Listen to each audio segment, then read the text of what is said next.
Mama goddy no dey carry last. Mama goddy no dey carry last. Hallelujah no dey carry last. Miracles no dey carry last. If they talk about stealing, Jomiloju no dey carry last. The Mr. Interpreter, we know they hear quickly. If they talk about stealing, Jomiloju no dey carry last.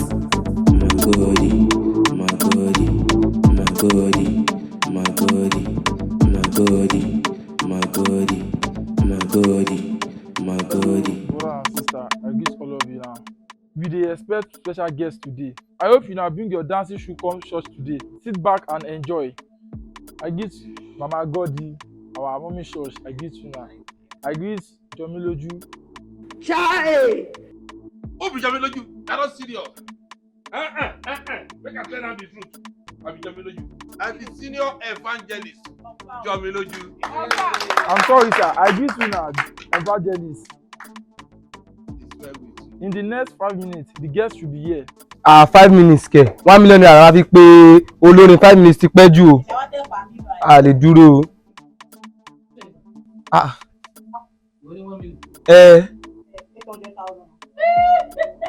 You know, more than money stash. Very, very hard difficult. Ojú mi méjèèjì báyìí 200,000.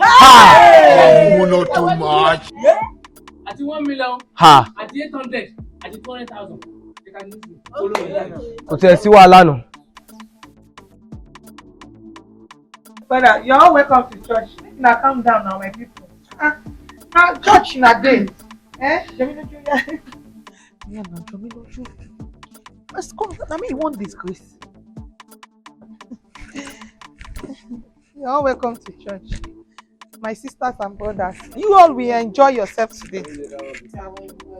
We don't hear that one. Hallelujah. My sister. Hallelujah. Today. Praise the Lord. Hallelujah. Praise the Lord. Hallelujah. Praise the Lord. Today, we not go enjoy. That money when you not pay for the music. You not go enjoy now.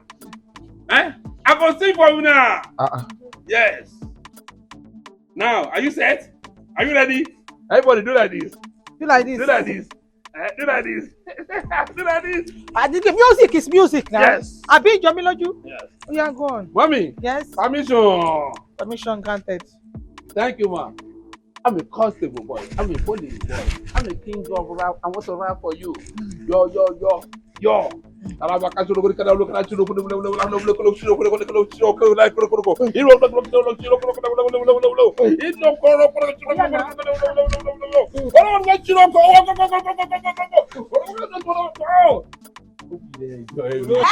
waiting, we no understand.